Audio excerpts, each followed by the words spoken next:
What's up, markerheads? It's Karen from Art by Karen E. Haley, and I'm finally back after an unexpected hiatus to do a collab with Illustration with Eveii, who is a YouTube channel that I totally recommend you guys go check out. Let's hear from Eveii and see what she's challenging me to do today in this challenge collab. Hey guys, Illustration with Eveii here, and if you don't know who I am, I'm an art-based channel here on YouTube. I'm 24 years old and I'm from Dublin, Ireland, and I try to get videos up at least twice a week. In my videos, I use an array of media, but some of my favourites is watercolour and pro marker. But that's enough about me. I'm here to give Karen a challenge. Karen, my challenge to you is to try and include paper cut or paper layering in your piece to make something 3D and fantastic. I know you can do it, and I can't wait to see the final piece. Well, that's all from me. Bye! Alright, well you heard her. It's time to break out the knives and scissors and paper and slice up some pieces.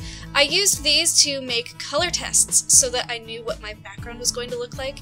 I felt like I needed to do some planning before I put this picture together. As you can see, I had a larger than 8x11 sheet of paper that I was going to use for my base, so I taped two 8x11 sheets together, drew my sketch on it, and then covered the back with graphite, like coated it. And the reason I did that was because each component of the image I traced like this with a colored pencil, and I used color to know which lines I had outlined so that I wouldn't miss any. I still probably missed a few, but it just makes it a lot easier to keep track of what you've already outlined and what you haven't done. And I think that it turned out really cute in the end.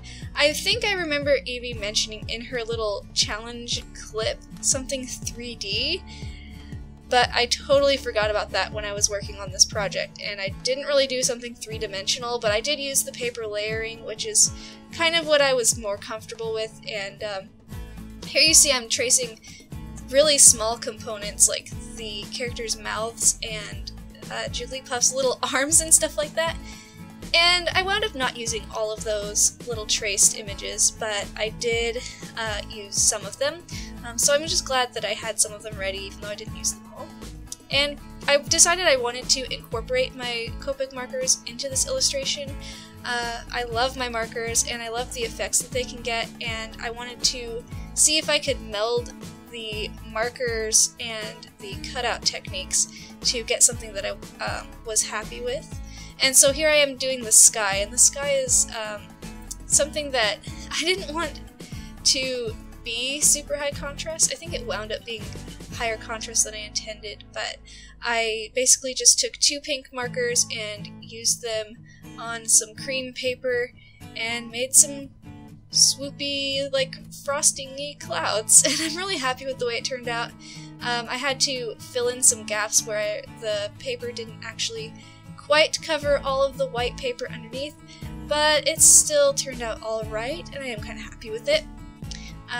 And the bushes took quite a long time. I had to really speed this part of the video up, but I wanted to go with a really good textured look for the bushes. I didn't want them to be as rendered as the Pokemon, so I dripped ink all over. They were a lot of fun. I had a lot of fun doing the bushes.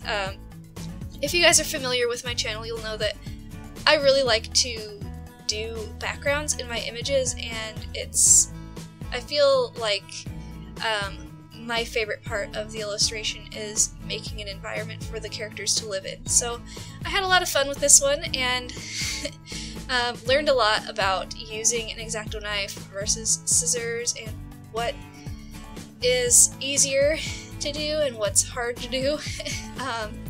And also a lot about planning. I really did a lot of Bob Rossery in this, in the sense that he starts with the sky and moves down. I definitely did that for this illustration. When it comes to the background, I think that it made the most sense with the paper layering.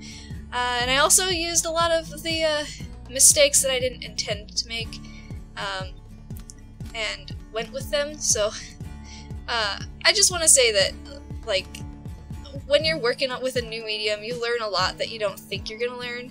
I mean, obviously, you don't know what you're gonna learn until you learn it, but there were a lot of things that I learned from doing this that I would definitely incorporate again if I were to do another illustration like this. I really enjoyed using just the pink markers. I think I only used pink markers and a little bit of green for the background, just to kind of unify the whole illustration. I wanted the color in the clouds to be present everywhere else, so you'll see me using that in the Pokemon as well. As for the Pokemon themselves, like the concept of the illustration, that changed quite a lot. At first it was just going to be Pikachu and Jigglypuff, and then I slowly kind of kept adding extra Pokemon. I was like, you know what, I'm gonna do a concept that I've been thinking about for a long time, where when I first started out, a lot of times in Pokemon, like when I was playing the game, when I first started playing Pokemon, I would often like have all my team get put to sleep by Oddishes just because I didn't know what I was doing or anything like that. And I just imagine like if it was in the show, a big pile of Pokemon that are asleep with the Oddish just kind of looking at them all like, what? Why are you all sleeping right now? So that was my concept for this illustration. And I really liked getting to draw a bunch of sleepy faces. I really like the way that characters look when they're asleep. So I think it was a lot of fun to just do a bunch of sleepy Pokemons. And I also really love Oddish, and I think that my favorite part of this illustration is definitely Bulbasaur's little chubby arms. I think that that just makes it for me. I love Bulbasaur and Ivysaur, and they're just my sweet little babs. I love them so much, so I was really squeeing internally over this this part where I was putting the Pokemon together, and I'm just like, you're so cute! And I don't know, I was just really happy with the result. I love the way that the cutout pieces look. I think that if you're going to try this, definitely taking advantage of not having to stay in the lines when you blend, like I am here, it's really a nice way to get a smoother gradient. So it could be a great way to utilize the Copic markers. I think that I definitely will be trying this again in the future.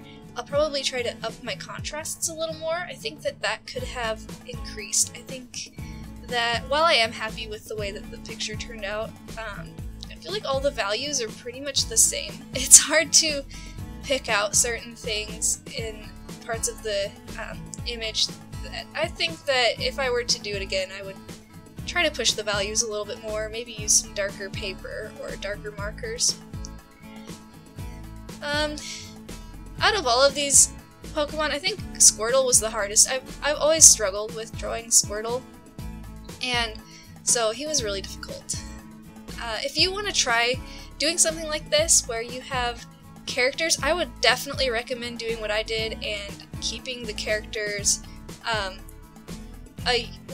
a large group, or at least cut out your characters from the master sketch or the original sketch and use them to position the pieces, because it makes it a lot easier to know where the parts go and which Pokemon is furthest back versus which one is farthest up in the front. For instance, I did Oddish first and put him down because he's sitting kind of inside the leaves of Bulbasaur's bulb, and so he needed to be on top of Bulbasaur, but I also had to put Squirtle down before I put Bulbasaur down because Bulbasaur is sitting on top of Squirtle. So it was like I had to make sure I put the Pokemon that were being overlapped down first so that I didn't have to peel anybody off after putting glue on them, because that would just be a nightmare. And then to finish it all off, I decided to add the sleep powder Pokemon move, because that was the whole premise of why all of these Pokemon are asleep except for Oddish. So I dumped glitter all over, and it was a lot of fun, and it made a big mess, but I'm really happy with the result, and I hope you guys like it too. Thank you so much to Eveii for challenging me. I really appreciate it. You guys should go check out her channel where I challenged her to draw with coffee or paint with coffee, and I hope to see you guys over on her channel. Thanks for coming to my channel. If you saw me on, or if you were recommended by Eveii to come visit me. I really appreciate it, and thanks so much. If you liked it, please subscribe, and I'll see you guys again really soon. Thank you so much for watching!